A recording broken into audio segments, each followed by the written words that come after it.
Sebelum kita memulai acara kita terundang untuk bisa berdoa di dalam hati masing-masing.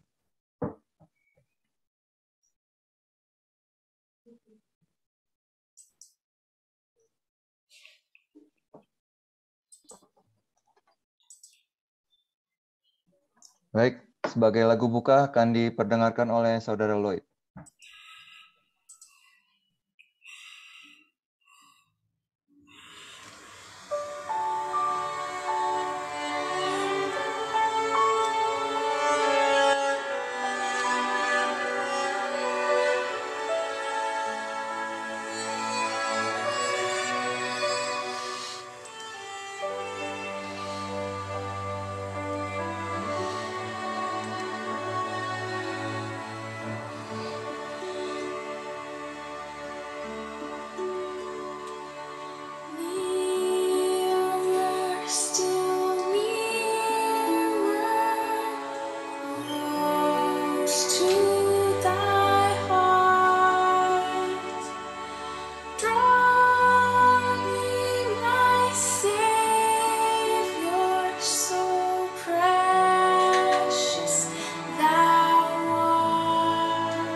Baik, selanjutnya saudara-saudara, kita akan mengikuti acara berdoa di mana Zoom ini akan secara otomatis membagi ke dalam breakout room yang terdiri dari 2 atau 3 orang, dan kita akan berdoa selama sekitar 10 menit. Pokok-pokok doa seperti saudara bisa lihat di layar monitor saudara, kita berdoa untuk curahan roh suci bagi jemaat Tuhan, baik itu jemaat Ciasda ataupun bagi saudara-saudara yang bukan bergereja di Ciasda, bagi jemaat saudara juga, dan juga kita doakan pekerjaan Tuhan melalui penginjilan, baik itu di Amerika maupun di Indonesia. Kita doakan pendeta-pendeta kita dan keluarga mereka. Saya ada mendengar berita seorang pendeta yang adalah seorang kawan saya, yaitu pendeta Olsen Runturambi, ada kecelakaan ketika dalam perjalanan dari Jakarta menuju, kalau tidak salah, ke Sumatera Utara. Mereka terlibat kecelakaan mobil di Jambi, dan seorang pendeta yang bersama-sama dalam mobil itu meninggal, yaitu pendeta Maju Simanjuntak kalau nggak salah namanya. Kita doakan akan keluarga pendeta-pendeta ini. Kita doakan akan pemimpin-pemimpin di jemaat kita. Kita doakan anggota-anggota, baik orang muda maupun orang dewasa. Kita doakan akan pekerjaan daripada anggota-anggota. Kita doakan juga mereka yang sakit. Ada banyak barangkali yang sakit ya, kita doakan mereka. Kita doakan bagi keluarga yang berduka, dan gimana? Kita doakan keluarga yang berduka, dan juga acara funeral dan viewing untuk keluarga Huta Barat yang akan diadakan pada hari Jumat ya. Kemudian juga kita doakan bagi mereka yang lemah imannya, dan pokok doa yang berikutnya, yang terakhir adalah pembicara kita pada malam hari ini, yaitu Elder Michael Rotinsulu. Kita doakan agar dia boleh berkata-kata sesuai dengan firman, dengan kehendak Tuhan. Baik, saudara-saudara, kita akan berpisah selama sekitar 10 menit, dan setelah itu kita akan kembali lagi di main room ini. Elder, tadi sebagai tambahan, Maju Simanjuntak adalah bendahara Sumatera Utara. Jadi bendahara daerah Sumatera Utara. Ya, itu saja. Yang meninggal. Oke. Bendahara di Sumatera Utara. Sumatera Utara, Palembang ya. Medan. Oh, Sumatera Utara, sorry, di Medan ya. Oke. Oke, mari silakan diklik join saudara-saudara ya.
persembahkan Tuhan ini.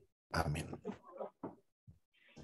Supaya kami dapat merasakan kembali kemurahan Tuhan yang terus-menerus memberikan kami kuasa mengatasi kekurangan kelemahan kami.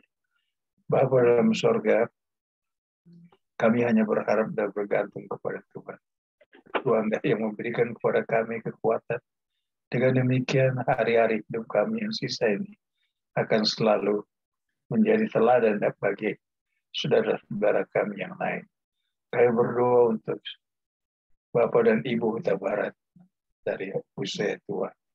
Begitu juga Pak Dodi dan saudara kami yang lain. Kiranya Tuhan peliharakan kami semua supaya kami dapat bertumbuh sesuai dengan kehendak Tuhan. Bapak, banyak permohonan kami, tapi Tuhan tahu isi hati kami. Sempurnakan doa ini dan ampuni dosa-dosa kami. Doa ini kami persembahkan hanya di atas nama Tuhan Yesus Kristus, penebus dan juru selamat kami. Amin. Amin.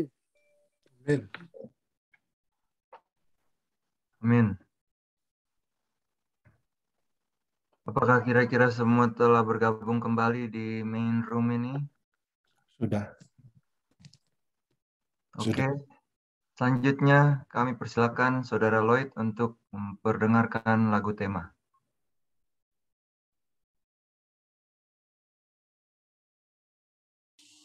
Angkatlah diri dan bunyikanlah, Yesus mau datang segera.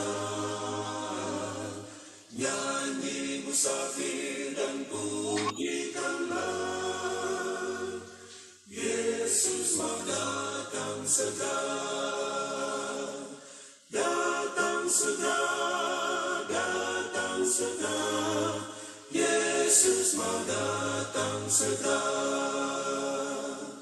Bangsa marah itu tandanya, Yesus mau datang segera.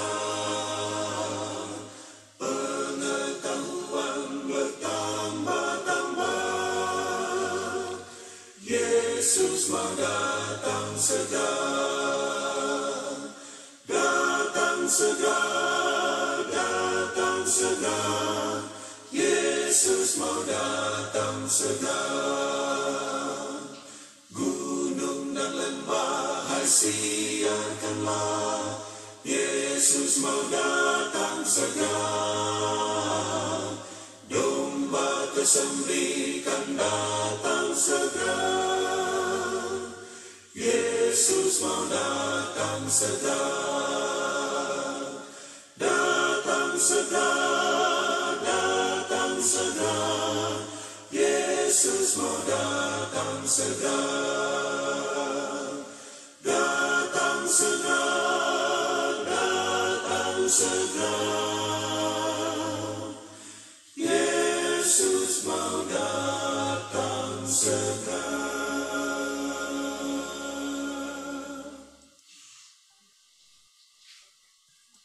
Baik, saudara-saudara, selanjutnya kita akan sama-sama mengikuti pembahasan dari buku Last Day Events, ataupun dalam bahasa Indonesianya yaitu peristiwa-peristiwa akhir zaman.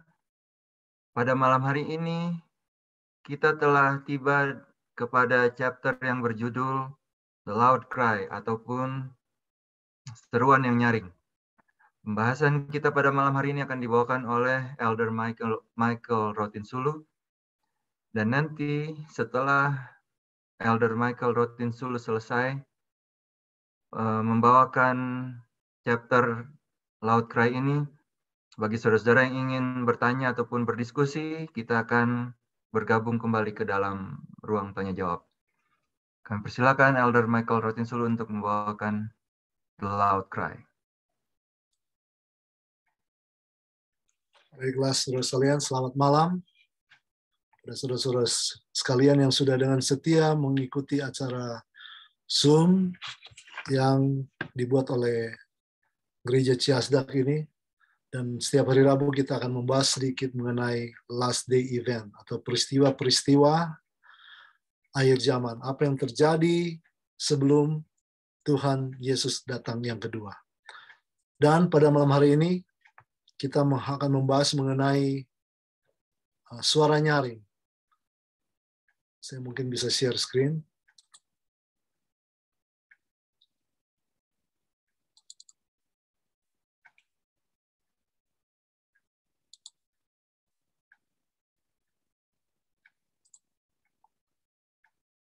Kelihatan?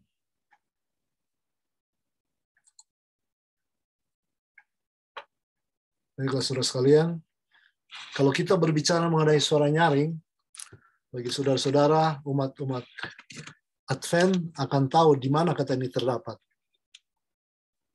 Kata ini terdapat di dalam kitab Wahyu, kitab yang terakhir di dalam Alkitab. Dan lebih spesifik lagi, ini terdapat di dalam Wahyu 14 ayat 9. Kita mengetahui bahwa Wahyu 14 ini berbicara mengenai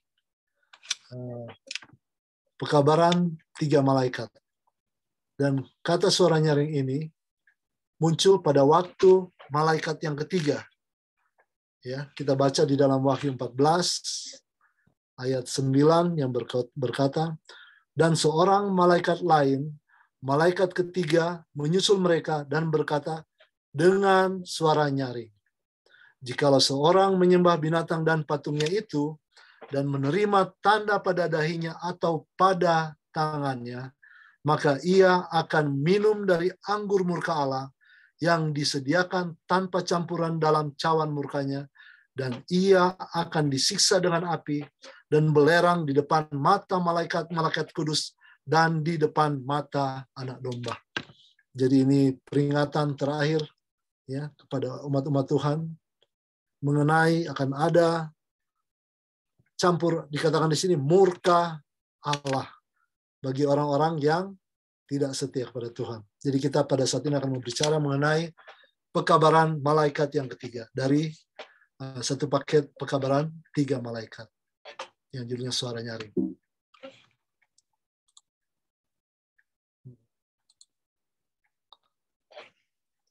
Pada peristiwa ini, setelah kita mengetahui pada pekabaran malaikat kedua yang mengatakan sudah rubuh surah rubuh Babel, kita masuk ke dalam bagian yang ketiga, dikatakan walaupun akan ada penampian, tetapi dikatakan Allah mempunyai permata-permata di semua gereja. Ini tidak hanya berbicara kepada gereja Advent saja. Gereja-gereja yang lain dikatakan akan ada permata-permata. Dengan kata lain, akan ada umat-umat yang setia kepada Tuhan, walaupun bukan di kalangan gereja kita. Allah mempunyai permata-permata di semua gereja, dan bukanlah hak kita untuk mengutuki secara luas dunia yang mengaku beragama. Sering dalam percakapan kita sehari-hari kita mengatakan bahwa gereja Advent adalah gereja yang paling benar. Namun di dalam tulisan Roh Nubuat dikatakan akan ada umat-umat Tuhan dari gereja-gereja yang lain juga.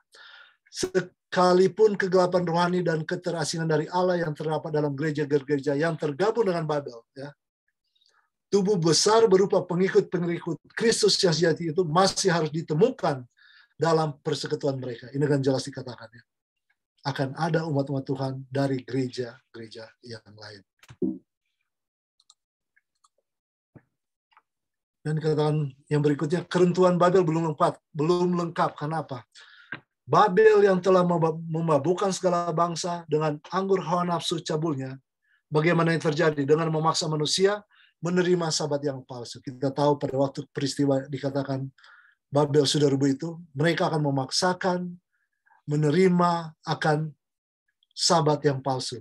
Mereka akan memalsukan akan hukum Allah, khususnya hari sabat. Baru setelah keadaan ini terjadi dan penyatuan gereja dengan dunia sepenuhnya tercapai di segenap dunia Kristen, maka keruntuhan Babel itu akan lengkap. Jadi bagaimana dia menjadi lengkap bila ada penyatuan antara, dikatakan di sini, umat Kristen. Dunia, maksudnya negara dan agama akan bersatu, ya, untuk memaksakan akan sabat yang palsu. Kapankah dosa-dosanya itu bertimbun sampai ke langit? Bila mana hukum Allah pada akhirnya dibatalkan dengan undang-undang. Jadi manusia, gabungan antara gereja yang murtad, ya, kemudian dengan kuasa kepausan, mereka akan membatalkan undang-undang. Dan itu yang terjadi yang disebutkan dengan keruntuhan Babel akan lengkap bila mana mereka ini sudah bersatu dan membuat undang-undang. Selanjutnya, akan ada peristiwa pekabaran amaran Allah yang terakhir. Kalau kita membaca dalam Wahyu 18, menunjuk kepada waktu bila mana gereja sebagai akibat dari penolakan terhadap amaran Akab 3 yang disebut dengan pekabaran 3 malaikat, sepenuhnya akan mencapai keadaan yang diramalkan oleh malaikat yang kedua, dan umat Allah yang masih berada di Babel akan dipanggil untuk memisahkan diri dari persekutuannya. Pekabaran inilah yang terakhir pernah disampaikan pada dunia. Di dalam Wahyu 18, 1 dan 4 dikatakan, ayat ini menunjukkan kepada satu masa bila mana pengumuman tentang rubuhnya Babel atau pekabaran malaikat kedua, seperti yang diumumkan oleh malaikat yang kedua dalam Wahyu 14, itu diulangi dengan tambahan penjelasan tentang kecurangan-kecurangan yang telah memasuki berbagai organisasi yang membentuk Babel. Dan pekabaran itu diberikan pertama kali pada waktu apa? Pada waktu musim kemarau tahun 1844. Pengumuman ini bersama-sama dengan pekabaran malaikat ketiga merupakan amaran terakhir bagi kita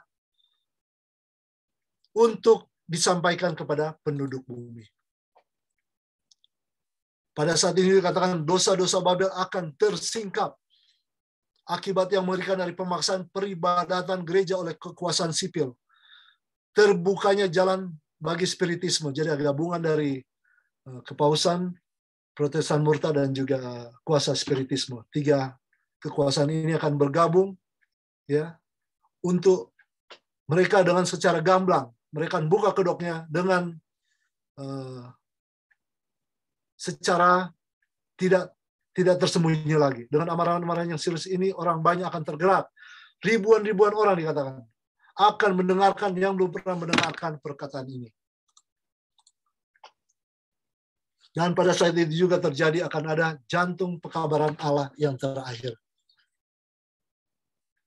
Tuhan dalam belas kasihannya yang besar memberikan pekabaran yang paling berharga. Pada waktu itu kita mengetahui ada tokoh-tokoh agama yaitu pendeta Wagoner dan pendeta Jones. Pekabaran ini lebih memperkenalkan pada dunia juru selamat yang ditinggikan itu, korban bagi dosa-dosa segenap dunia. Pekabaran itu menyodorkan pembenaran melalui iman kepada yang pasti itu. Pekabaran ini mengajak orang banyak untuk menerima kebenaran Kristus yang dinyatakan dalam penurutan kepada semua hukum Allah. Jadi pada saat juga ada umat-umat Tuhan yang dipersiapkan Allah untuk mengabarkan mengenai apa yang benar dan apa yang harus kita turuti. Pekabaran tentang kebenaran Kristus harus diserukan dari ujung dunia ke ujung yang lain supaya menyediakan jalan Tuhan. Inilah kemuliaan Allah yang mengakhiri pekerjaan dari malaikat yang ketiga. Bahwa pekabaran kebenaran Tuhan harus mencapai sampai ke ujung dunia. Pekabaran anugerah yang terakhir harus disampaikan kepada dunia adalah suatu pernyataan akan tabiatnya yang penuh kasih. Anak-anak Allah harus menyatakan kemuliaannya. Itulah ada tugas kita untuk mengabarkan akan kemuliaan Tuhan. Di dalam kehidupan dan tabiat mereka sendiri, mereka harus mengungkapkan apa yang telah dilakukan oleh rahmat Allah bagi kita. Dan bagaimana pekabaran itu akan disiarkan? Dikatakan disiarkan dengan kuasa yang sangat besar. Sementara pekabaran ketiga bergema dengan suara yang nyaring, dan sementara kuasa dan kemuliaan yang besar mengiringi pekerjaan penutupan itu, umat Allah yang setia akan mengambil bagian dalam kemuliaan itu. Dan dikatakan hujan akhirlah yang membangunkan dan menguatkan mereka untuk masa kesusahan itu. Jadi akan ada umat-umat yang setia yang akan menyelesaikan pekerjaan Tuhan itu. Sementara kiamat mendekat, dikatakan di sini kesaksian-kesaksian dari hamba-hamba Allah akan menjadi semakin mantap dan berkuasa di akhir zaman ini. Di tengah-tengah bayangan kelam dari krisis besar dunia yang terakhir, terang Allah dikatakan akan bersinar paling terang, dan nyanyian pengharapan dan keyakinan akan terdengar dalam nada yang paling jelas dan nyaring. Ya, inilah saatnya kita mengumandangkan akan kabar akan Tuhan. Di ayat pasal 18 dikatakan sebagaimana diramalkan dalam Wahyu pasal 18, pekabaran malaikat yang ketiga harus dikumandangkan dengan kuasa besar oleh mereka yang menyampaikan amaran terakhir tentang binatang dan patungnya. Dan ini terjadi seperti apa? Dikatakan seperti pergerakan tahun 1844. Kuasa yang menggerakkan orang banyak dengan begitu hebat pada pergerakan tahun 1844 kembali akan dinyatakan. Pekabaran malaikat yang ketiga akan terus berlanjut, bukan dengan nada berbisik, melainkan dengan suara yang nyaring. Pada saat ini ya, kita akan memberitakan akan pekabaran yang benar, tidak dengan apa? Sembunyi-sembunyi. Inilah saatnya kita berani untuk memberitakan pekabaran Tuhan, pekabaran yang benar pada saat malaikat ketiga. Adalah juga dikatakan peristiwa ini terjadi seperti apa yang terjadi berapa tahun yang lalu pada waktu peristiwa Pentakosta. Adalah dengan kerinduan yang sungguh-sungguh saya mengharapkan masa-masa bila mana peristiwa hari Pentakosta itu akan berulang dengan kuasa yang lebih besar daripada waktu itu. Ya. Kemudian sebagai suasana Pentakosta, orang banyak akan mendengarkan kebenaran yang diucapkan pada mereka masing-masing dalam bahasanya sendiri. Peristiwa Pentakosta akan terjadi pada saat ini. Kita akan melihat banyak orang yang sedang memuji Tuhan. Orang sakit disembuhkan dan mujizat-mujizat akan terjadi pada saat itu. Suatu roh pengantaran nampak bahkan seperti yang dinyatakan sebelum hari Pentakosta yang besar. Hamba-hamba Allah dengan wajah mereka diterangi dan bersinar dengan pengabdian yang kudus akan bergegas dikatakan dari satu tempat ke tempat lain untuk mengumandangkan pekabaran dari surga. Dengan ribuan suara di seluruh bumi, amaran itu akan disampaikan. Mujizat-mujizat akan diadakan. Orang-orang sakit akan disembuhkan. Dan tanda-tanda ajaib juga akan menyertai orang-orang yang percaya. Dan dikatakan di sini, Allah juga akan menggunakan orang-orang yang bakal mengejutkan kita. Ya, orang-orang seperti apa itu? Seperti yang terjadi pada zaman yang dahulu, pada waktu Yesus memilih murid-muridnya, ia akan mengangkat dari antara orang-orang biasa, pria dan wanita untuk melakukan pekerjaannya. Bahkan seperti pada zaman dahulu, ia memanggil nelayan-nelayan untuk menjadi murid-muridnya. Jadi kadang terjadi keheranan pada kita. Ya. Tuhan akan menggunakan orang-orang biasa, pria dan wanita. Mereka yang tidak menyadari perlunya apa yang harus dilakukan akan terlewatkan. Dan pesuruh-pesuruh surga akan bekerja dengan mereka yang dianggap orang-orang biasa. Melainkan mereka untuk membawa kebenaran ini ke banyak tempat. Jadi tidak heran kita melihat ada orang-orang yang sepertinya tidak bertalenta dan sebagainya. Tetapi Tuhan memilih orang-orang tersebut. Orang-orang yang setia, yang siap untuk mengabarkan pekerjaan Tuhan ke atas dunia ini. Dikatakan para pekerja dilayakkan oleh Roh Kudus. Semua umat-umat Tuhan yang siap untuk bekerja bagi Tuhan dilayakkan oleh Roh Kudus, dibantu oleh Roh Kudus untuk dapat mengabarkan kebenaran kepada jiwa-jiwa yang sungguh-sungguh mencari terang dan menerima dengan senang hati setiap cahaya terang ilahi dari sabda yang suci. Kepada mereka sajalah terang akan diberikan. Melalui jiwa-jiwa inilah Allah akan menyatakan terang dan kuasa yang akan menerangi bumi dengan kemuliaan. Dan semua para pekerja akan dilayakkan oleh apa? Akan diurapi oleh Roh Kudus, oleh pelatihan di lembaga-lembaga keilmuan. Orang yang senantiasa berdoa dan beriman akan didorong untuk maju dengan semangat yang suci, menyatakan firman Allah yang diberikan kepada mereka. Dan ini juga yang penting. Allah dikatakan bahkan menggunakan orang-orang yang tuna aksara. Ya. Mereka yang menerima Kristus sebagai juru selamat pribadi akan mereka yang menerima Kristus sebagai juru selamat pribadi akan tahan terhadap ujian dan cobaan akhir zaman ini. Dikuatkan oleh iman yang tak tergoyahkan di dalam Kristus. Bahkan dikatakan di sini, murid yang tuna aksara, apa itu tuna aksara? Yang buta huruf, akan sanggup menghadapi keraguan dan kesangsian yang dapat dilancarkan oleh orang-orang yang tidak percaya dan mempermalukan cara berpikir sempit dari para pencemooh. Dikatakan Allah menggunakan semua orang, bahkan yang buta huruf pun bisa dipergunakan Tuhan untuk mempermalukan orang-orang pencemooh atau yang menghina akan kebenaran Tuhan.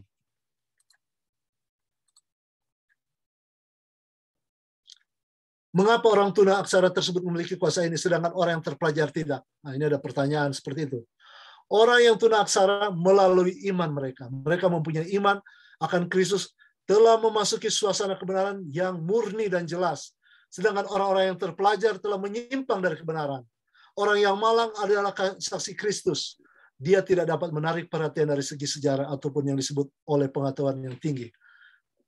Jadi di sini dikatakan ada orang-orang yang terpelajar tidak dipergunakan oleh Tuhan karena apa? Mereka menyimpang karena mereka sepertinya banyak mengetahui akan kebenaran sehingga mereka menyimpang, dan Tuhan juga bisa menggunakan orang-orang yang seperti tunaksara, tidak tahu membaca dan sebagainya.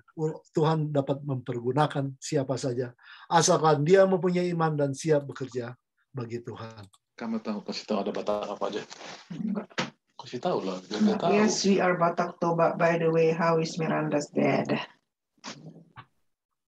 Tolong saudara-saudara yang lain, tolong di-mute ya.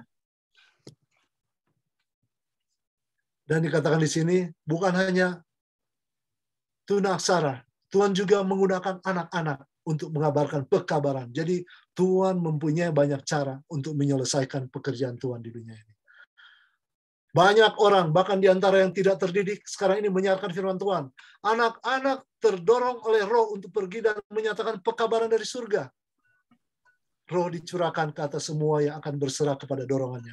Dan sambil menyingkirkan segala alat perlengkapan manusia dan aturan-aturannya yang mengikat serta metode-metode rumit yang akan menyatakan kepada kebenaran dengan kekuatan dari Roh Kudus. Tidak mustahil, saudara sekalian.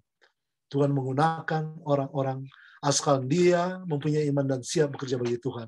Yang tunaksara, yang anak-anak dipergunakan oleh Tuhan untuk menyelesaikan pekerjaan Tuhan di atas dunia ini. Apabila makhluk-makhluk surga yang cerdas itu melihat bahwa manusia tidak mau lagi menyampaikan kebenaran itu dalam kesederhanaan sebagaimana yang Yesus lakukan, maka anak-anak kecil akan digerakkan oleh Roh Allah dan akan pergi mengumandangkan kebenaran untuk masa kini. Gitu yang akan terjadi, saudara sekalian. Malaikat juga akan terlibat dalam menyelesaikan pekerjaan Tuhan. Malaikat-malaikat surga sedang menggerakkan pikiran-pikiran manusia supaya kita semua menyelidiki akan tema-tema Alkitab. Pekerjaan yang jauh lebih besar akan diselesaikan dibandingkan dengan yang sudah dilaksanakan. Tidak ada pujian yang akan tertuju kepada manusia karena malaikat-malaikat yang melayani mereka yang hendak menjadi ahli waris keselamatan itulah yang bekerja siang dan malam. Apabila kuasa ilahi dipadukan dengan kuasa manusia, maka pekerjaan ini akan meluas seperti api dalam jerami. Akan ada kerjasama daripada manusia yang menerima tuntunan Roh Kudus, ya, yang akan dimasuki oleh kuasa ilahi. Allah akan menggunakan agen-agen yang manusia biasa tidak dapat memahaminya. Malaikat-malaikat akan melakukan pekerjaan yang manusia mungkin bisa mendapat berkat untuk menyelesaikannya kalau saja mereka tidak lalai menjawab tuntutan Allah. Itu saudara kebenaran malaikat ketiga. Malaikat ketiga juga mengatakan bahwa pekabaran akan meluas ke seluruh dunia. Hamba-hamba Allah dengan wajah mereka yang diterangi dan bercahaya dengan pengabdian yang suci akan bertegas dari satu tempat ke tempat yang lain untuk mengumandangkan pekabaran surga. Dengan ribuan suara di seluruh dunia, amarah itu akan disampaikan. Itulah misi yang kita sudah lihat pada saat ini yang sedang terjadi. Menggunakan semua orang yang bersedia dan mau menyerahkan diri dan bekerja dengan kuasa ilahi untuk menyelesaikan pekerjaan Tuhan. Pekabaran malaikat yang menyertai malaikat yang ketiga itu sekarang disampaikan seluruh bagian dunia. Itu pasti adalah pekabaran penuaian saat ini. Dan segenap bumi akan diterangi dengan kemuliaan Allah. Di setiap kota dikatakan, di setiap kota di Amerika, kebenaran itu harus dikumandangkan. Di setiap negeri di dunia, pekabaran harus disampaikan. Selama seruan nyari itu, gereja yang dibantu oleh campur tangan pemeliharaan Tuhan, yang ditinggikan itu akan menyebarkan pengetahuan keselamatan yang limpah, sehingga terang akan dipancarkan di setiap kota, baik itu besar atau kecil. Dan pada saat itu juga diingatkan di sini, sebuah krisis akan menimpa kita. Dengan kuasa Roh Kudus sekarang ini kita harus mengumandangkan kebenaran besar untuk akhir zaman. Tidak lama lagi setiap orang akan mendengar amar itu dan mengambil keputusan. Setelah itu baru kesudahannya akan tiba. Dan dikatakan raja-raja dan pembuat undang-undang anggota dewan mendengar pengabaran ini. Sekarang ini tampaknya seperti tidak mungkin bagi kita di mana seorang harus berdiri sendiri. Tetapi dikatakan di sini Allah pernah berbicara melalui Ellen G. White bahwa akan ada waktunya bila mana kita akan dihadapkan ke dewan-dewan dan di hadapan ribuan orang. Setiap orang akan diharuskan mempertanggungjawabkan imannya. Karena itu perlu mempelajari firman Allah agar kita mengetahui apa sebabnya kita percaya pada doktrin yang kita pertahankan itu. Kita juga memerlukan kuasa Roh Kudus, tapi kita juga diharapkan untuk mempelajari firman Tuhan dengan seksama. Dengan itu kita dapat mempertahankan kebenaran apa melalui apa yang kita pelajari dan juga tuntunan Roh Kudus. Banyak orang dikatakan harus berdiri menghadap di sidang pengadilan. Sebagian harus berdiri di hadapan raja-raja dan di depan kaum cendekiawan dunia untuk menjawab mengenai apa? Iman mereka. Mereka akan dihakimi. Mereka yang hanya memiliki pengertian yang dangkal, ya, sekali lagi, mereka yang hanya memiliki pengertian yang dangkal tentang kebenaran tidak akan sanggup menjelaskan tentang kitab suci dan memberikan alasan-alasan yang pasti akan iman mereka. Mereka akan menjadi apa? Menjadi bingung dan tidak akan menjadi pekerja yang tidak perlu merasa malu. Janganlah seorang pun membayangkan bahwa dia tidak perlu belajar karena dia tidak akan berkhotbah dari mimbar. Kamu tidak tahu apa yang Allah tuntut daripadamu. Sering kita katakan, biarlah ahli Taurat, ya, pendeta dan tua-tua jemaat yang biarlah mereka yang belajar firman Tuhan. Tapi dikatakan kita nanti tidak akan sanggup untuk menjawab bila mana ada orang yang bertanya ke kita mengenai nubuatan atau mengenai apa yang akan terjadi. Jadi kita tetap dituntut untuk tetap mempelajari firman Tuhan. Apakah kita seorang gembala, seorang pemimpin jemaat, pelayan jemaat, dan bahkan seorang anggota jemaat, kita dituntut untuk tetap mempelajari akan firman Tuhan sehingga kita dapat dipersiapkan untuk menghadapi bila masa itu tiba. Dikatakan banyak orang Advent bersikukuh melawan terang itu. Ya, harus ada di dalam gereja, dalam kurung umat masih Advent hari 7, suatu pernyataan ajaib akan kuasa Allah, tetapi kuasa itu tidak akan menggerakkan mereka yang belum merendahkan diri di hadapan Tuhan dan membuka pintu melalui pergerakan dan pertobatan. Ini terjadi mana? Di gereja Advent. Orang yang bagaimana? Orang yang belum merendahkan diri di hadapan Tuhan dan orang-orang itu belum membuka pintu melalui apa? Pengakuan dan pertobatan. Ini terjadi di dalam gereja kita, saudara sekalian. Pekabaran malaikat yang ketiga tidak akan dipahami. Terang yang akan menerangi bumi dengan kemuliaannya akan disebut terang palsu oleh mereka yang menolak untuk berjalan di dalam kemuliaannya yang terus. Bila mana kita tidak dipersiapkan dengan pengetahuan akan firman Tuhan dan tuntunan Roh Kudus, kita menganggap bahwa terang yang sedang diberikan pada kita adalah terang palsu. Karena kita tidak mempunyai kerendahan hati. Kita tidak mau bekerja sama dengan Roh Kudus untuk menerima kebenaran yang sesungguhnya yang diberikan kepada kita. Ini tantangan untuk kita. Dan ini terjadi mana? Di dalam gereja Masehi Advent hari ke-7. Oleh sebab itu dihimbau agar kita semua, walaupun kita berada di dalam gereja Tuhan yang benar, kita juga harus mempersiapkan diri kita secara individu, bukan secara grup. Karena keselamatan itu berbicara mengenai hubungan individu pribadi kita dengan Tuhan. Kebanyakan orang bukan Advent akan menolak amaran. Banyak orang yang mendengar kebenaran, malahan jumlahnya paling besar, tidak akan menghargai amaran serius itu. Mereka acuh tak acuh. Banyak orang akan didapati tidak setia terhadap hukum Allah yang merupakan ujian tabiat. Hukum Allah adalah sebagai ujian tabiat kita, kesetiaan kepada Tuhan. Ini juga dikatakan, ya, hamba-hamba Tuhan akan dijuluki orang-orang yang bersemangat. Pendeta-pendeta akan mengamarkan para anggotanya agar tidak mendengarkan mereka. Ya, bahkan pendeta-pendeta dikatakan, jangan mendengarkan itu. Nuh mendapat perlakuan yang sama ketika Roh Allah mendesak dia menyampaikan pekabaran itu. Apakah orang-orang mau mendengarnya ataupun mereka akan mengabaikannya? Ya, dikatakan di sini juga seperti orang-orang Farisi zaman dahulu yang marah kalau wewenang mereka diragukan. Golongan pendeta yang populer pun, ya, golongan pendeta yang populer pun akan mencela pekabaran itu. Seakan-akan itu dari mana? Itu dari setan. Dan golongan pendeta-pendeta ini akan menggerakkan orang banyak yang mencintai dosa untuk mencerca dan menganiaya mereka yang mengumandangkannya. Jadi, saudara sekalian, walaupun kita di dalam gereja Tuhan, kita harus berhati-hati. Karena ada golongan-golongan pendeta pun yang akan menghalangi kita, akan mengajak kita, mengatakan bahwa itu tidak benar. Dan bergabung dengan dia, ya, untuk menganiaya orang-orang yang mengumandangkan, yang sedang mengumandangkan akan kebenaran Tuhan. Ini adalah saat bagi kita untuk berhati-hati di dalam kita hidup pada zaman ini. Biarlah kita tetap mempunyai hubungan yang erat dengan Tuhan, agar Roh Kudus tetap bersama dengan kita, kita dapat membedakan mana yang baik, mana yang benar, dan mana yang tidak benar. Dan banyak orang dikatakan menyambut seruan itu. Akan ada suatu rombongan besar, orang-orang percaya yang teguh, yang akan bertahan kokoh bagaikan batu karang melalui ujian yang terakhir. Ada banyak jiwa keluar dari barisan-barisan dunia, keluar dari gereja-gereja, bahkan dari gereja Katolik pun.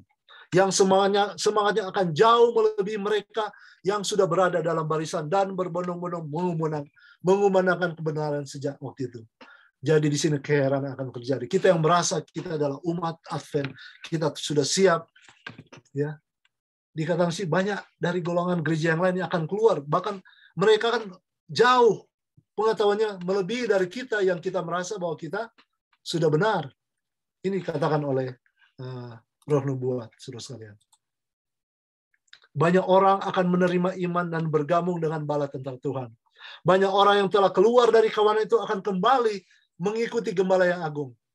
Kita akan melihat keheranan. Banyak orang yang kita anggap sudah lemah imannya, tidak pernah masuk dalam persekutuan di gereja. Mereka itu akan kembali dan mengikuti gembala yang agung itu, atau Yesus Kristus.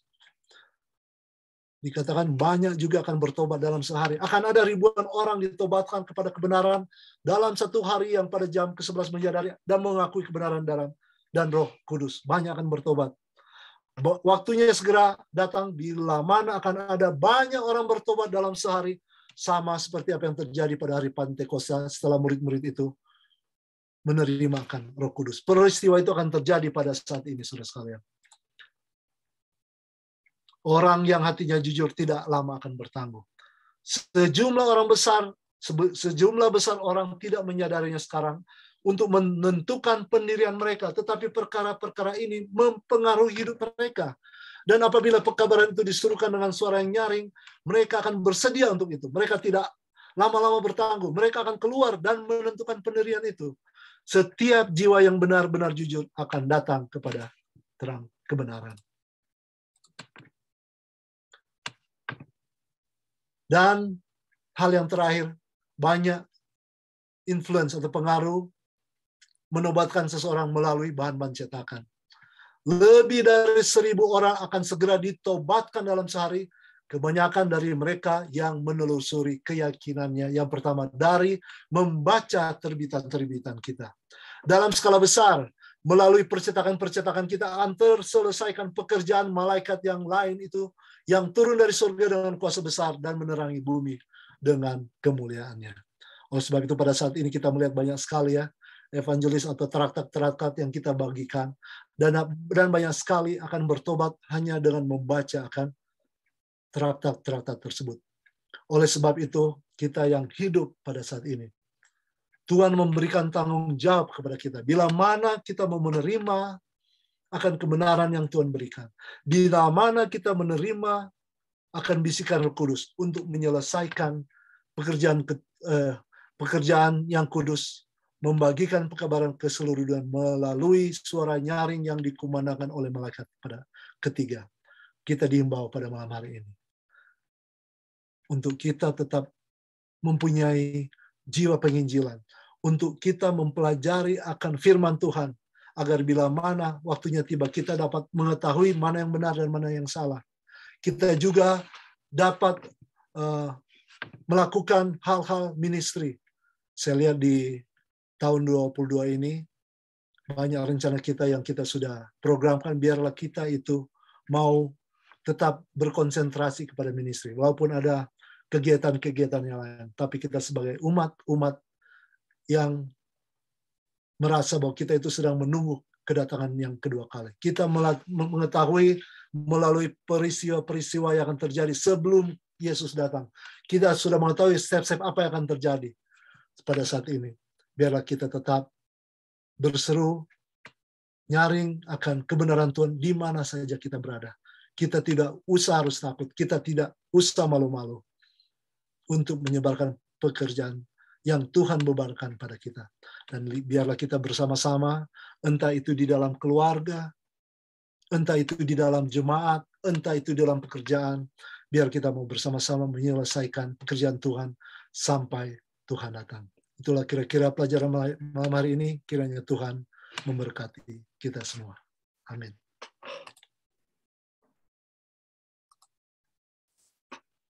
Amin. Terima kasih Elder Michael Rotinsulu atas kabaran yang begitu indah, telah mengingatkan kita akan peristiwa-peristiwa yang akan kita hadapi, yaitu seruan yang nyaring ini, supaya kita juga boleh mengambil bagian. Karena saudara-saudara, kalau saudara mengikuti pembahasan dari buku Last Day Events ini dari minggu ke minggu setiap hari Rabu, di situ cukup chronological, urutan-urutan yang dalam bab yang terdapat di dalam buku Last Day Events itu adalah berurutan peristiwa-peristiwanya secara kronologi. Jadi yang akan menyampaikan seruan yang nyaring ini adalah mereka yang telah menerima hujan akhir. Dengan mereka menerima hujan akhir, maka mereka akan membawa pekabaran seruan yang nyaring ini. Dan kalau saudara-saudara perhatikan tadi kutipan yang dibawakan oleh Elder Michael Rotinsulu, bahwa seruan yang nyaring ini akan dibawakan dengan kuasa dan kekuatan yang jauh melebihi dari midnight cry atau seruan tengah malam. Saudara-saudara yang membaca dan mempelajari apa yang terjadi pada seruan tengah malam itu adalah pergerakan ketika tahun 1844. Dan pada waktu itu saja kuasanya sudah begitu besar. Dikatakan seruan nyaring ini kuasa dan kekuatannya akan jauh melebihi dari apa yang terjadi pada seruan tengah malam waktu tahun 1844. Jadi saudara-saudara, terima kasih kembali lagi kita ucapkan kepada saudara Elder Michael Rotinsulu. Kita akan tutup pembahasan kita pada malam hari ini, dan nanti saudara-saudara yang ingin berdiskusi atau bertanya jawab akan kita lakukan setelah doa tutup dibawakan. Tapi sebelumnya, apakah saudara Lloyd ada lagu yang bisa diperdengarkan sebagai lagu penutup? Anda ada, silakan langsung. Silakan saudara Elder Rotinsulu ditutup dalam doa. Kita tunduk pada berdoa. Bapa Surgawi, kami merasakan perlindungan dan berkat-berkat-Mu yang Kau telah limpahkan pada kami pada sore hari ini atau malam hari ini. Kami berterima kasih ya Bapak, kami sudah diingatkan kembali untuk tugas kami sebagai umat-umat Tuhan yang mengaku menantikan kedatangan Tuhan yang kedua kali.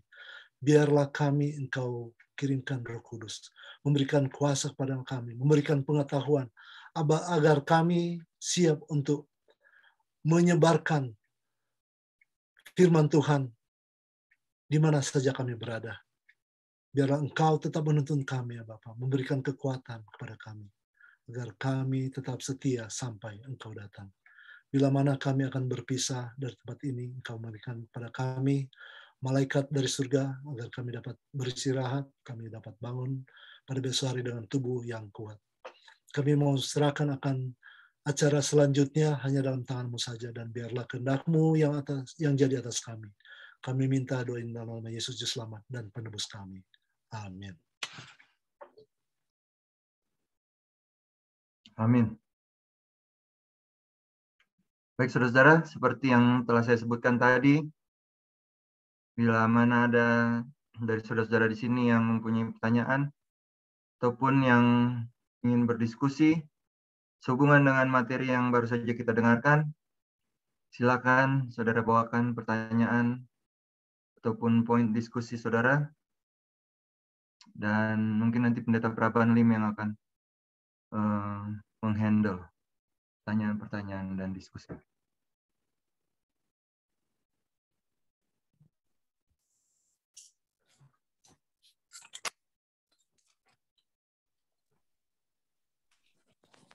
Elder Ferry Gultom, silakan.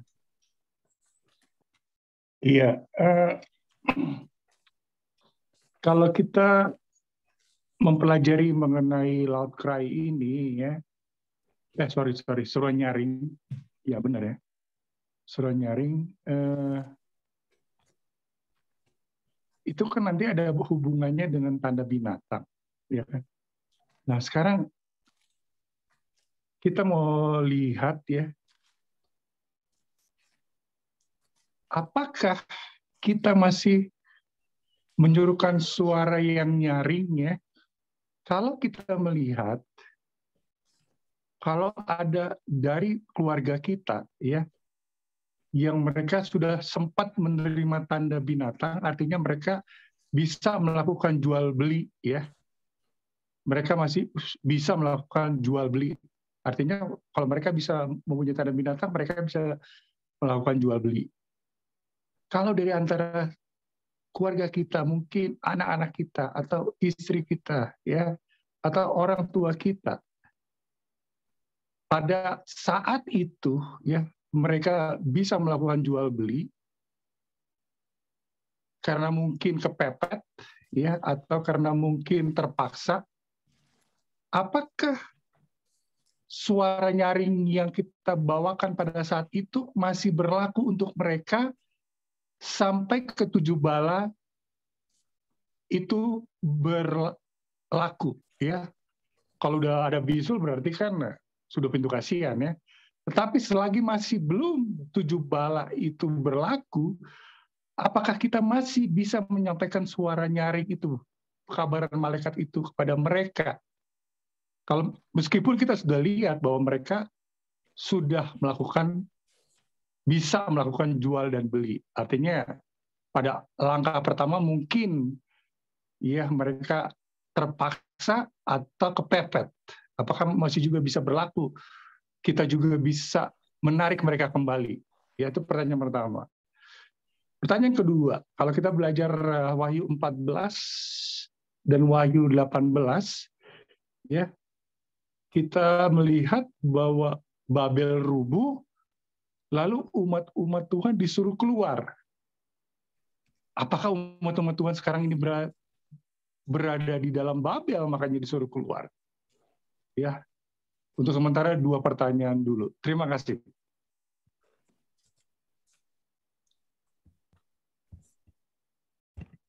Silakan Pendeta Praban. Oke, terima kasih ya sekali lagi kepada Elder Rotin Sulu yang sudah memberikan presentasi yang didasarkan atas buku Last Day Event, chapter yang ke-14 ya, chapter yang ke-14. Nah, sebelum saya menjawab pertanyaan dari Elder Gultom, ya, kita harus memiliki pandangan yang jelas mengenai pekabaran yang disampaikan oleh malaikat ketiga. Tadi Ellen White menyebutkan ya, pekabaran malaikat ketiga itu adalah pekabaran justification by faith. Bagaimana kita menerangkan pekabaran malaikat yang ketiga itu adalah pekabaran justification by faith. Kan ada kan statement itu, It is the third angel's message in variety. Mengenai pekabaran malaikat ketiga. The message of justification by faith is the third angel message. Benar kalau saudara membaca, ya ceritanya itu kan, jikalau seorang menyembah binatang dan patungnya, dan menerima tanda pada dahinya atau pada tangannya, maka ia akan minum dari anggur murka Allah, yang disediakan tanpa campuran dalam cawan murkanya, dan ia akan disiksa dengan api dan belerang di depan mata malaikat-malaikat kudus dan di depan mata anak domba. Lalu kalau saudara membaca lagi dalam kutipannya, ya, the third angel message, Ellen White menulis, embrace itu merangkul, ya. Embrace the two preceding message, yaitu pekabaran malaikat pertama dan juga pekabaran malaikat yang kedua. Jadi saudara-saudara, pekabaran malaikat yang ketiga itu, ya, adalah warning, ya, warning kepada orang-orang yang menolak pekabaran justification by faith. Itu adalah warning. Karena kalau menolak pekabaran justification by faith, hasilnya adalah menerima tanda binatang, menyembah patung. Lalu karena itu dikaitkan dengan pekabaran malaikat pertama dan juga malaikat yang kedua, saudara. Malaikat pertama itu kan mengajak untuk menyembah Allah pencipta, yang kemudian menjadi penebus. Lalu yang kedua juga pekabaran itu mengingatkan kita mengenai berbakti pada hari yang benar, yaitu hari Sabat, hari ke-7. Ya. Jadi itulah yang disebut dengan justification by faith. We are saved by grace through Jesus Christ. Dan kita terima dengan apa? Dengan iman. Lalu yang dikaitkan dengan pekabaran malaikat yang kedua, saudaraku, ya, dikatakan dalam pelajaran kita hari ini, Babel itu akan betul-betul rubuh, ya. Babylon itu akan betul-betul rubuh kalau adanya perpaduan antara gereja, ya, dengan dunia. Jadi bahasa yang lain adalah politik dan agama. Jadi memang konsekuensinya begitu, saudara. Kalau sampai politik dan agama ini menyatu, ya, menyatu, yang kita kenal, ya, bahasa yang lain itu patungnya, yang dibuat mengikuti binatang yang keluar dari dalam laut, itu bahasa-bahasa yang mirip, ya, hanya memberitahu yang begitu-begitu itu pada akhirnya roboh. Artinya roboh itu hancur, gagal, ya. Karena yang menang itu hanyalah orang-orang yang mengandalkan Kristus, memiliki tabiat seperti Kristus, dan tabiat seperti Kristus itu bisa diperoleh hanya melalui justification by faith. Jadi, nah sekarang, saudara-saudara, aplikasi daripada pekabaran itu, ya, yang kita sebut tanda binatang. Nah, saudara harus lihat apa itu tanda binatang. Itu kontras dengan the seal of God, ya, tanda dari Allah. The seal of God yang kita kaitkan itu berdasarkan buku Yehezkiel 20 ayat 12 dan 20. Di situ kan ada disebut mengenai the mark of God, ya, atau sign of God. Jadi itu tanda di situ, saudara-saudara, berkaitan dengan hari perbaktian. Jadi kalau hari perbaktian, tanda Allah yang benar, itu adalah hari Sabat. Sedangkan kalau tanda binatang itu, saudaraku, adalah berkaitan dengan hari perbaktian yang bukan hari Sabat. Yang bukan hari Sabat. Dan kapan itu terjadi, saudaraku, menjadi tanda binatang, yaitu pada saat adanya perpaduan politik dan agama. Ya, politik dan agama. Jadi itu mesti jelas dulu ya sebelum menjawab pertanyaan dari Bapak Ketua Kultom untuk orang-orang yang kepepet. Ya, orang-orang yang kepepet, kan tadi pertanyaan begitu. Yang umat-umat Tuhan ya, anggota-anggota gereja masih Advent hari ke-7 pada saat kita mendengar lembaga legislatif di Amerika Serikat ya membuat satu undang-undang hari Minggu. Membuat satu undang-undang hari Minggu.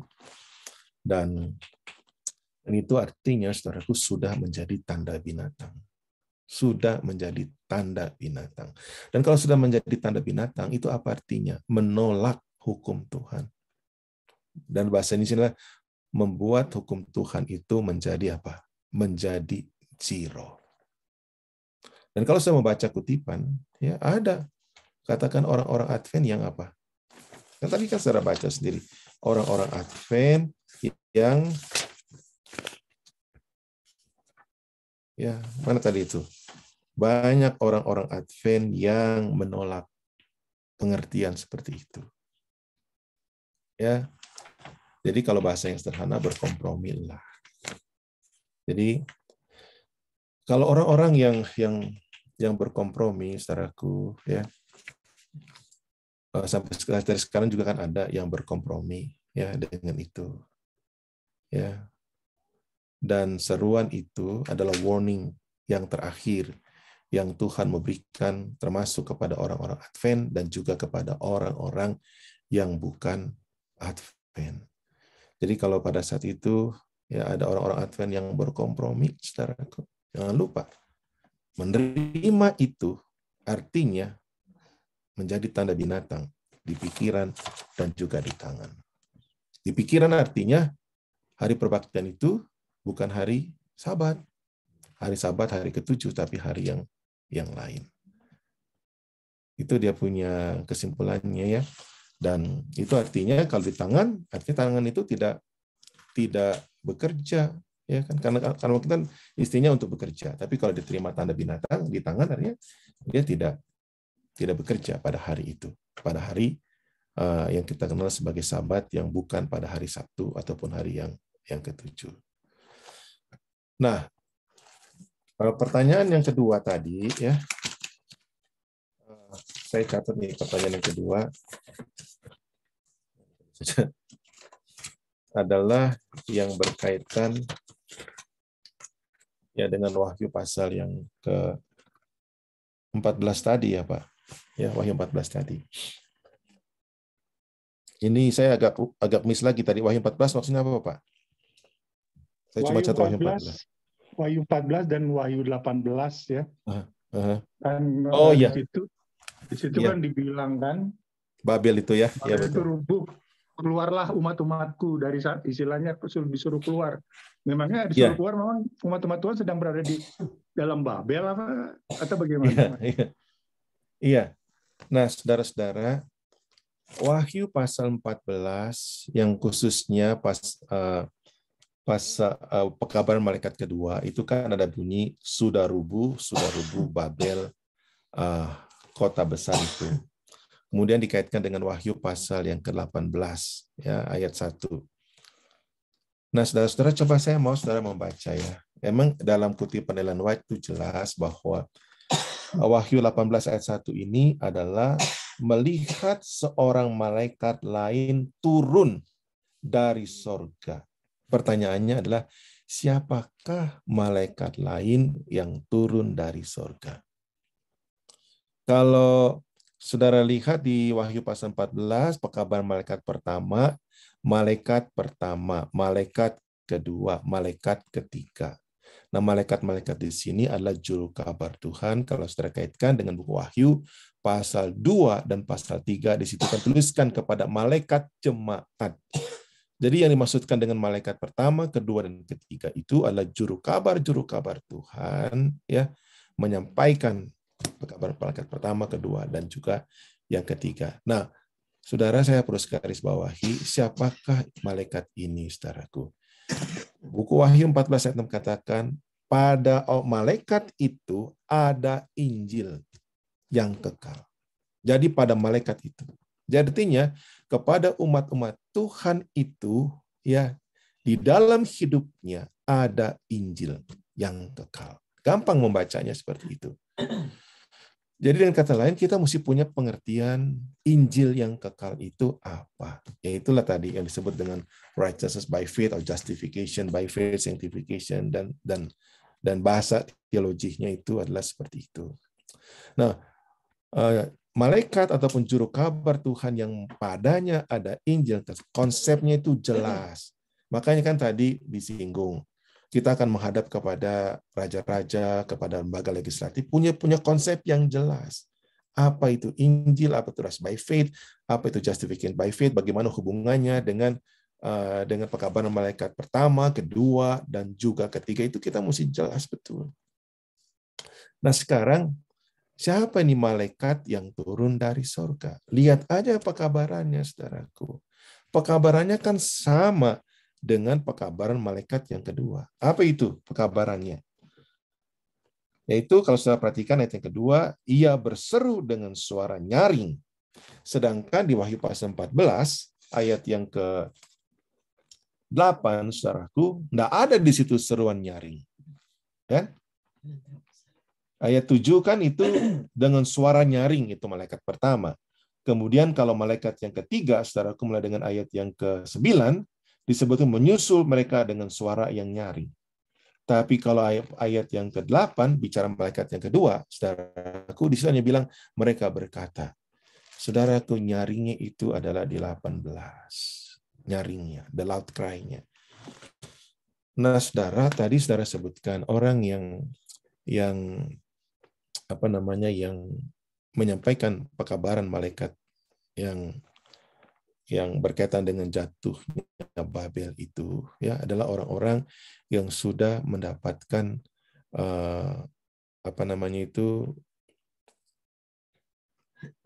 hujan akhir, kan begitu toh. Ellen White menulisnya begitu.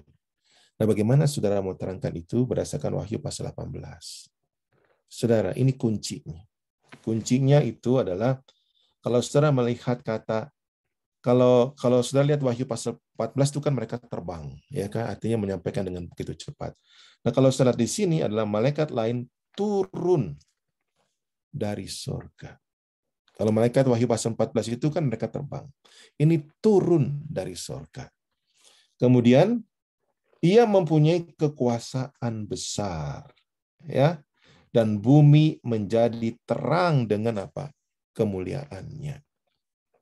Bumi menjadi terang dengan kemuliaannya, kekuasaan yang besar. Siapa mereka itu, saudara?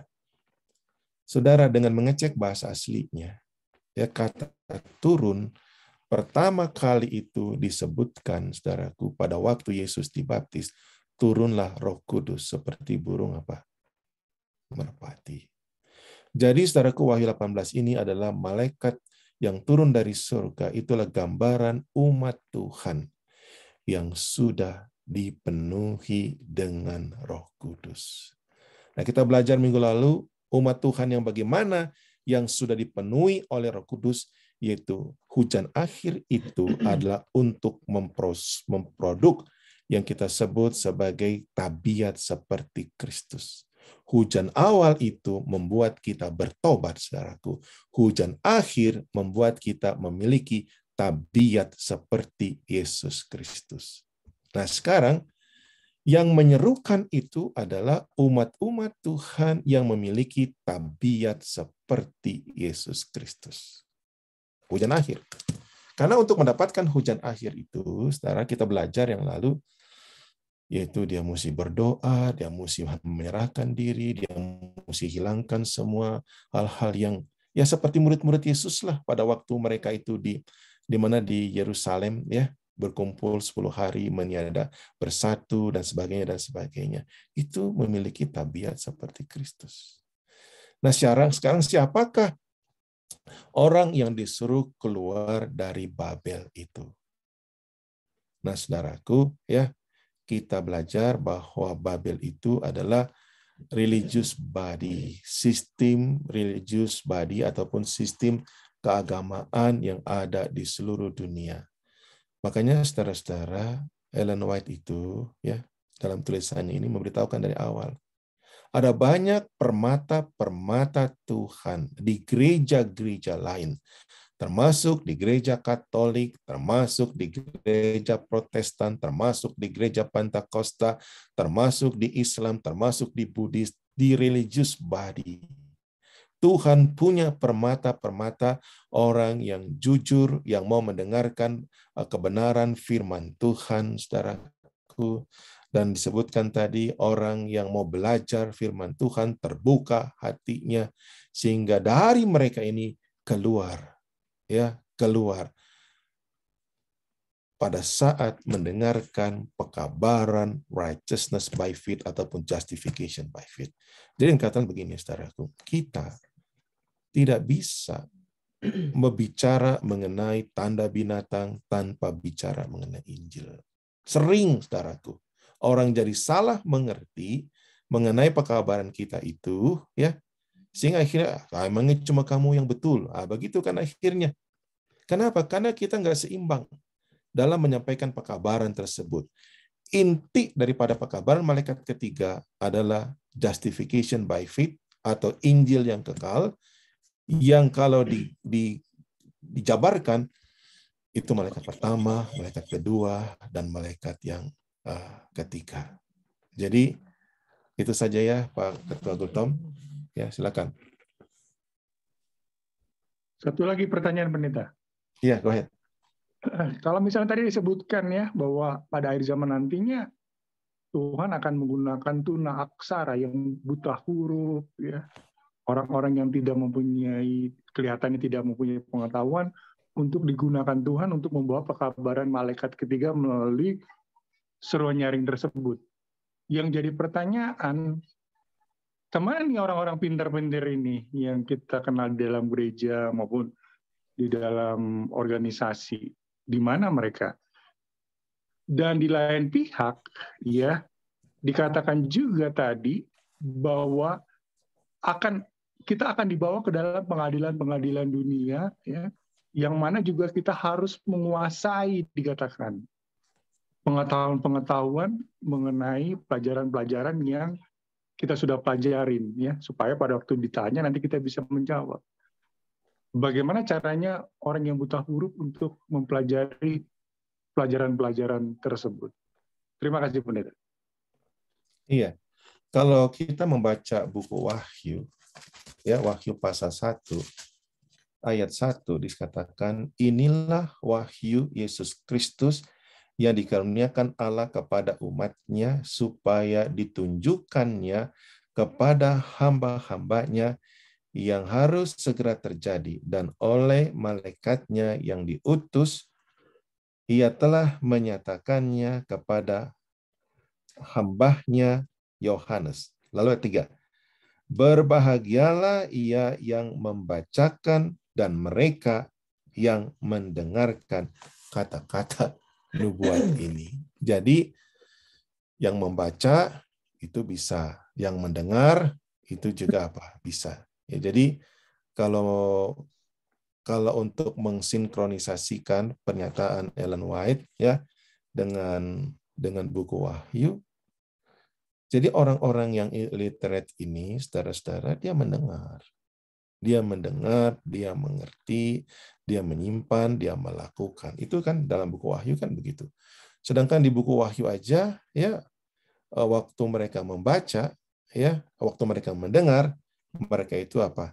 Berbahagia. Lalu pertanyaannya yang diterima tadi dengan cara mendengar.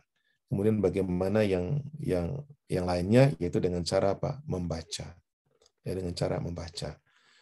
Membaca dan mendengar itu, saudara-saudara, yang penting itu seperti yang Yesus ajarkan di dalam buku Matius mengenai para penabur itu. Ada yang tabur di jalan, dia dengar tapi tidak ngerti. Kalau dia dengar tidak ngerti, saudaraku, ya, itu sama seperti benih yang ditabur di pinggir apa? Jalan, lalu datanglah burung yang apa? Yang mematuknya. Jadi dengarnya itu mesti ngerti. Jadi orang literate ini bisa saja dia dengar, tapi apa? Bisa saja dengar dan juga apa? Mengerti. Sama juga untuk yang membaca, dia mesti juga apa? Mengerti.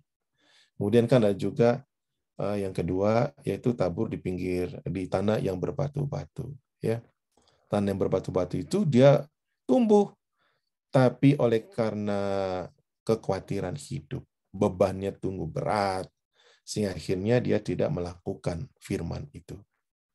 Ya, dia senang dengarnya, tapi oleh karena beban itu. Yang ketiga adalah di semak belukar. Ya, antara gandum dan lalang itu kan mirip-mirip.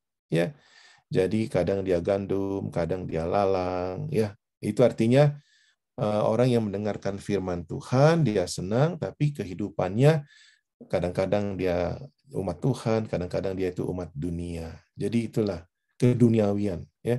Dan yang terakhir, jatuh di tanah yang subur, yaitu orang yang mengerti.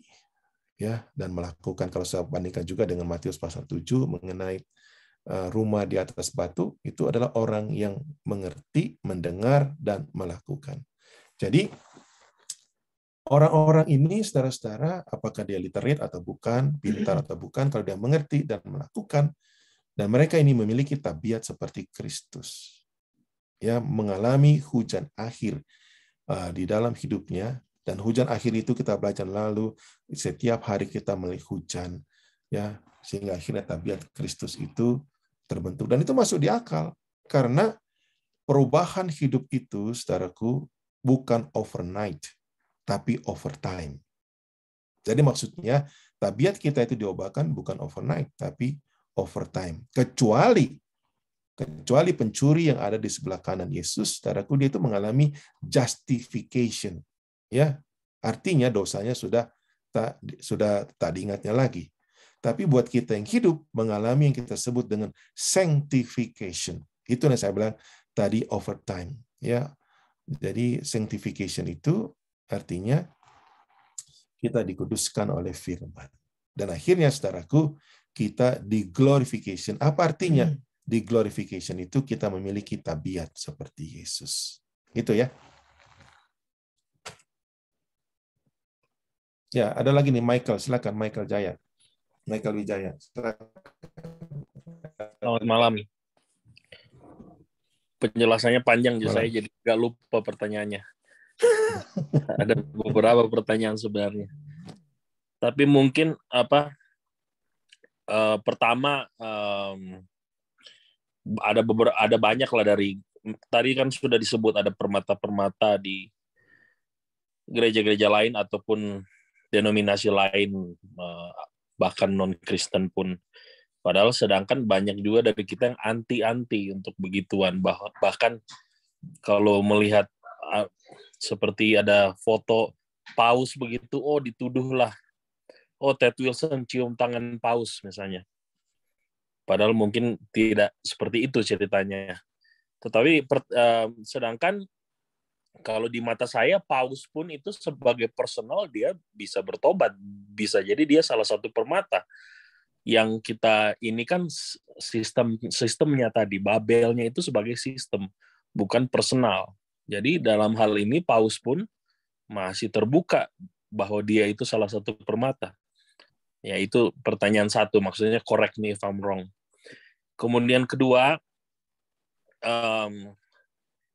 di mata ada beberapa orang, which is mungkin yang sudah pergi duluan ke country living atau yang mendengarkan beberapa tentang chips ini, tentang chips itu. Mungkin di mata orang yang percaya sekali tentang begituan dan sudah pergi, Di mata mereka kita sekarang seperti tertidur. Apalagi misalnya kalau kita mendengar khotbah, mungkin saat ini topiknya tentang akhir zaman ya, yaitu seperti aja ada kesan kita harus tergesa-gesa gitu, ada urgency. Tapi di sisi lain ada khotbah yang tenang saja, masih belum, jangan khawatir. Ya, itu pertanyaan saya, kita harus menempatkan diri bagaimana, seberapa tenang dan seberapa tergesa-gesakah kita untuk di zaman sekarang. Apalagi tadi pada saat saya dengar, banyak yang sudah terjadi, meskipun mungkin belum sespektakuler kalau hujan akhir yang sebenarnya keluar, terjadi, seruan nyaring itu. Kemudian terakhir pertanyaan saya lebih ke arah praktikal ya. Karena banyak memang jelas, tetapi jelas dalam hal generik. Maka ada pernyataan seperti ini, pada saat nanti Tuhan yang akan atur. Tuhan yang akan berbisik, Tuhan yang akan bantu. Nah, pertanyaan saya secara eksplisit aja, secara praktikal, misalnya tahun depan, Saudara Ketua Ferry Gultom tiba-tiba bisa menyembuhkan orang sakit, kemudian bisa 10 bahasa, kemudian dia menyerukan bahwa kita harus jual gereja dan meninggalkan Denver. Secara gereja, kita tolak mentah-mentah, kita discuss, atau kita terima, atau bagaimana? Itu pertanyaan saya. Thank you.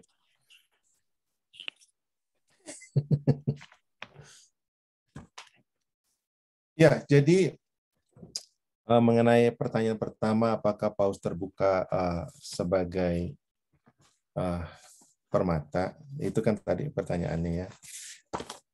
Dan saudara-saudara, jawaban saya adalah berdasarkan buku 2 Petrus pasal yang ketiga. Ya kan? 2 Petrus pasal yang ketiga. Ini betul nggak 2 Petrus? Cek.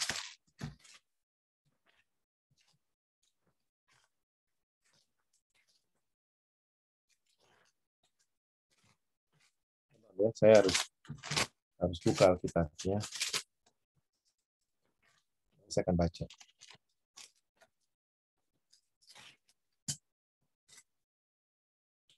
Ya. Anggaplah kesabaran Tuhan kita sebagai kesempatan. Ya. Oke. Oke, ayat 9. Tuhan tidak lalai menepati janjinya, sekalipun ada orang yang menganggapnya sebagai kelalaian, karena Ia sabar terhadap kamu, karena Ia mengendaki supaya jangan ada orang yang binasa, melainkan semua orang berbalik dan juga bertobat. Anggaplah kesabaran Tuhan kita sebagai kesempatan bagimu untuk beroleh selamat, seperti juga Paulus, saudara kita yang kekasih, telah menulis kepada menurut hikmat yang dikaruniakan kepadanya. Jadi jawaban kita sangat general ya, itu terbuka untuk siapa saja,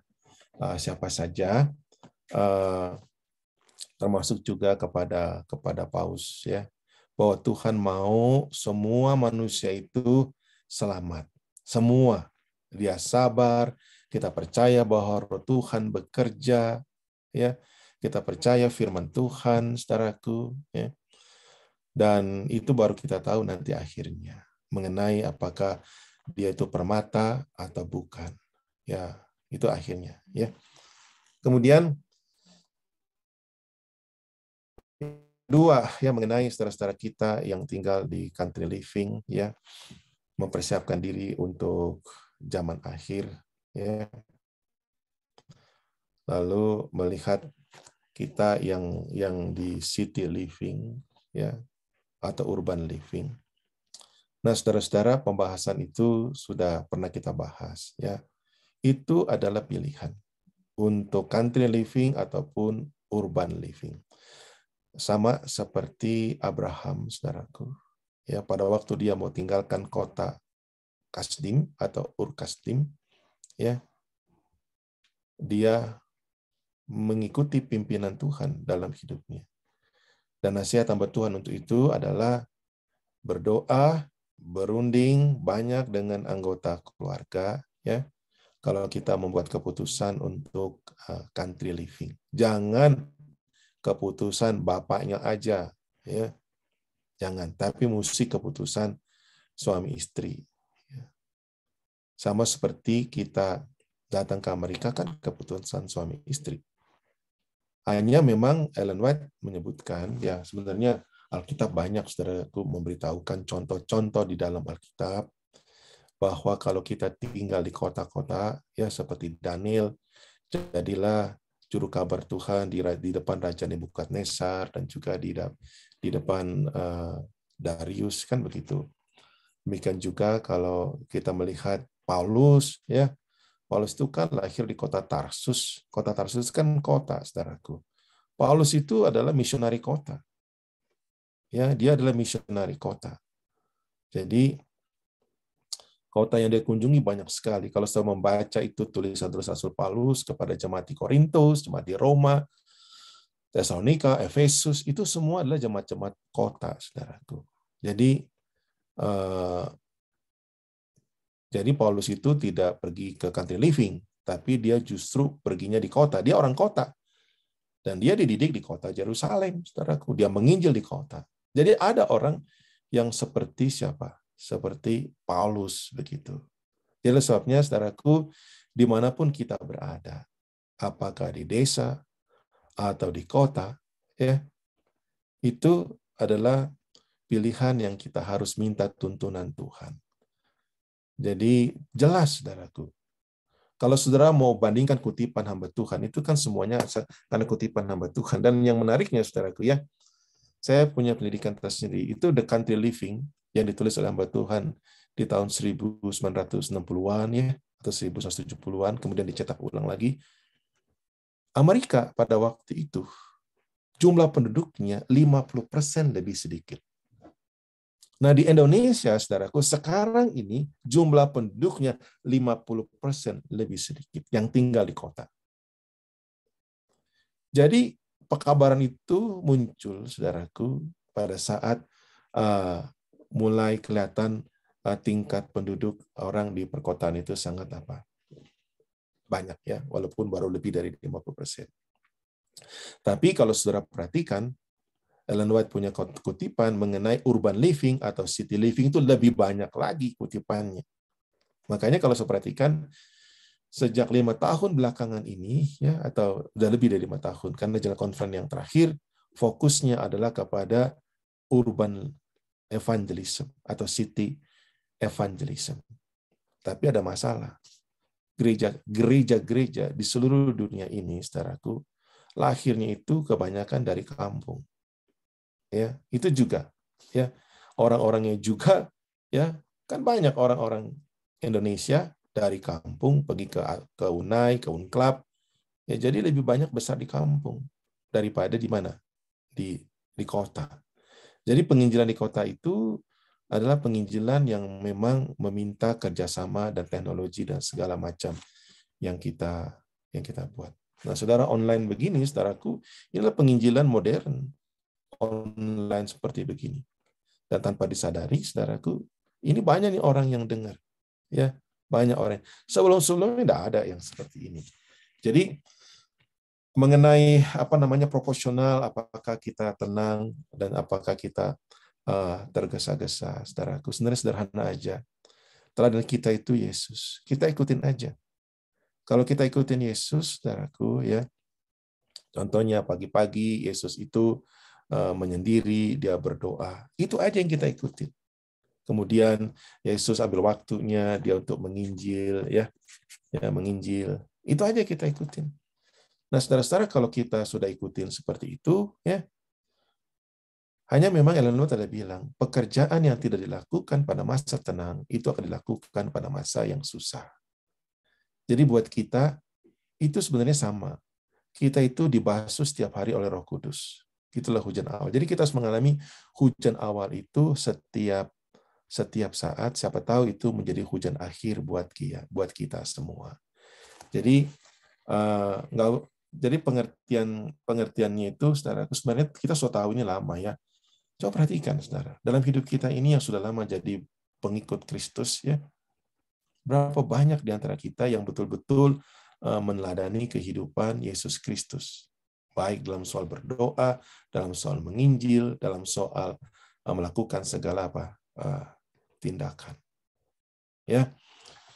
Kemudian mengenai pertanyaan praktikal tadi, ya, mengenai pertanyaan praktikal tadi, saudara-saudara, ini mengenai kalau sampai Ketua Gultom itu bisa melakukan mujizat, kemudian bisa menyembuhkan orang sakit, itu kan pertanyaan yang sangat praktikal, ya, yang sangat praktikal. Jadi artinya itu adalah, jangan lupa kenapa itu pertanyaan dari Ketua Michael ini sangat masuk akal, sangat legitimate, karena memang begitu. Kalau orang itu sudah dipenuhi dengan Roh Kudus, artinya hujan akhir itu sudah dicurahkan. Sudah dicurahkan. Maka umat-umat Tuhan itu akan seperti Pentakosta. Akan seperti Pentakosta. Jadi kalau sampai itu terjadi, saudara-saudara, dan umat-umat Tuhan ini akan menyerukan mengenai peringatan yang terakhir, ya. Dan kita tahu, saudaraku, kan kalau sudah begitu, undang-undang hari Minggu itu sudah dinyatakan juga. Undang-undang hari Minggu itu sudah dinyatakan, sehingga ada seruan yang terakhir. Dan kita tahu juga pada saat itu umat-umat Tuhan akan mengalami seperti pengalaman Stefanus, ya, seperti pengalaman yang terjadi di gereja mula-mula, akan ada penganiayaan, ya, akan ada penganiayaan, semua umat-umat Tuhan akan tersebar, tapi rasul-rasul tinggal di Yerusalem, ya. Kemudian juga kita tahu pengalaman seperti itu akan terjadi, seperti Sadrak, Mesak, dan Abednego, dan juga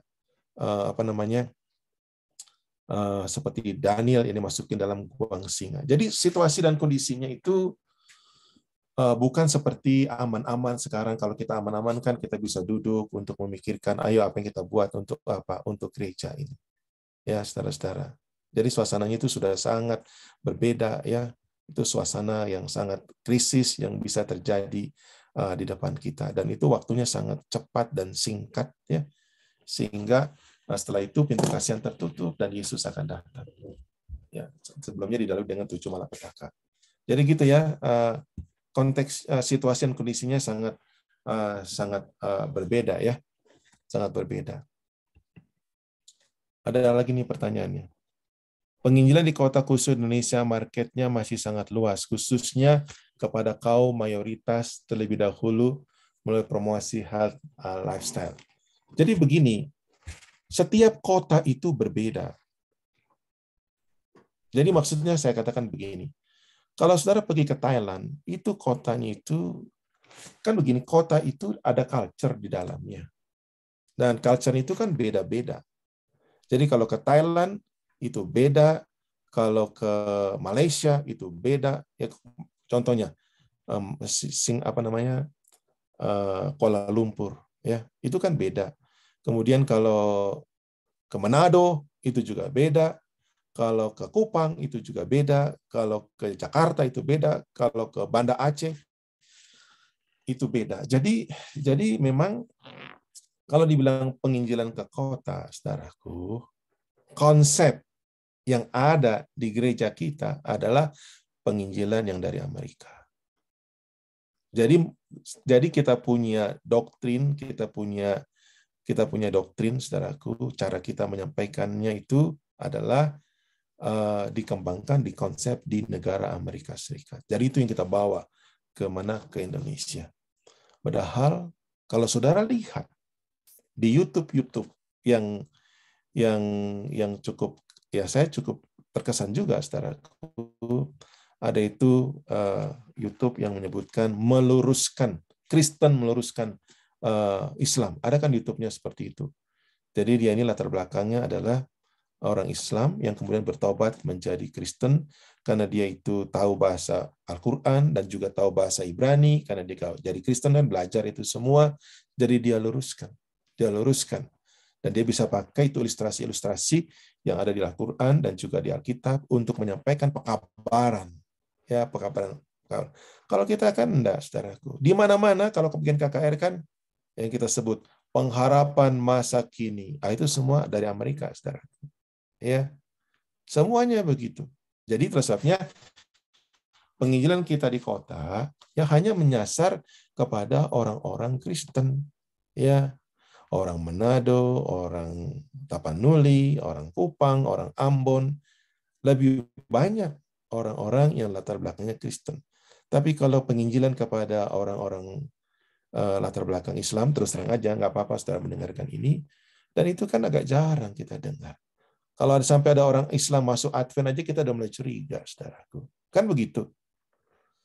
Padahal, saudara-saudara, ya mayoritas di Indonesia itu adalah memeluk agama apa? Islam. Dan kita perlu menyampaikan Injil kepada mereka itu. Jadi itulah. Jadi kalau bicara mengenai penginjilan kota, nggak bisa sama, ya nggak bisa sama. Jadi dengan kata lain begini, pembicara itu harus tahu latar belakang siapa audiensnya dia, tanpa harus menyinggung perasaan orang tersebut. Ya itu saja.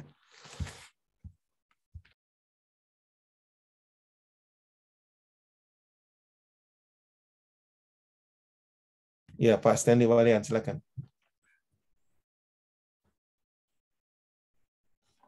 Terima kasih. Saya sangat dikuatkan oleh penjelasan Pastor tadi. Karena sudah beberapa kali saya dengar ini Wahyu 18 ini menyangkut pekabaran malaikat keempat. Dan ini digunakan oleh tanda kutip hamba Tuhan. Apalagi mereka masih muda-muda ini suka mungkin saya lihat terlalu ekstremis atau apa. Tetapi terima kasih untuk penjelasan yang tadi. Karena itu berhubungan dengan Wahyu 18 itu berhubungan dengan tadi Pak sebutkan dengan Wahyu 14.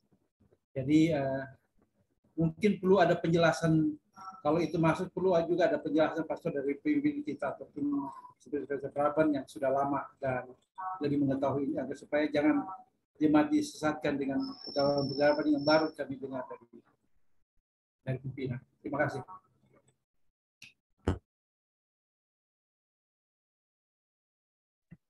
Terima kasih ya Pak Walean ya. Memang ini begini ya.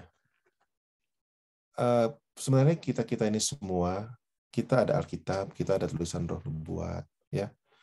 Kemudian juga bagi saudara-saudara yang mau mempelajari bahasa aslinya, sekarang ini konkordan di dalam bahasa Inggris itu, dalam bahasa Ibrani atau bahasa Greka itu ada.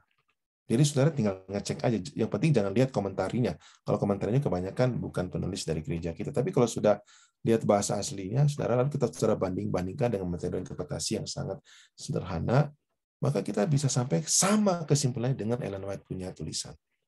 Jadi itu yang saya tanpa harus menciptakan term-term yang baru ya, sehingga akhirnya membingungkan kayak begitu ya. Itu. Terima kasih Pak. Terima kasih Pastor.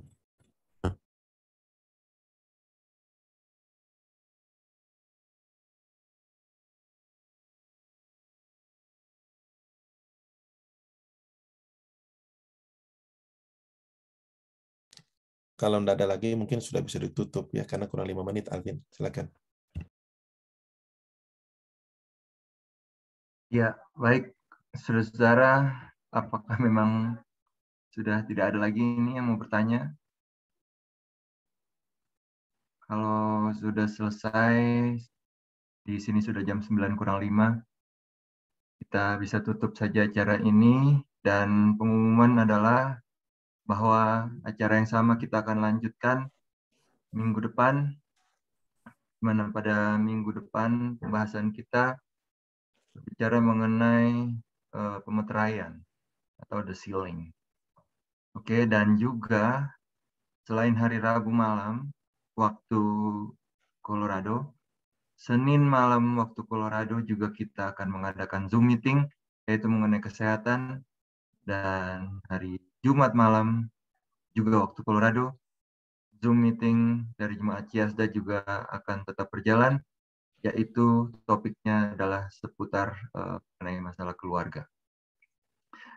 Undang kepada saudara-saudara untuk bisa hadir pada baik hari Senin ataupun hari Rabu dan juga hari Jumat malam. Baik, terima kasih. Kalau memang tidak ada lagi, kita akan tutup dengan doa. Ini kita berdoa. Dan juga telah umumkan hari Sabat ini kita reopening gereja. Oh iya, betul.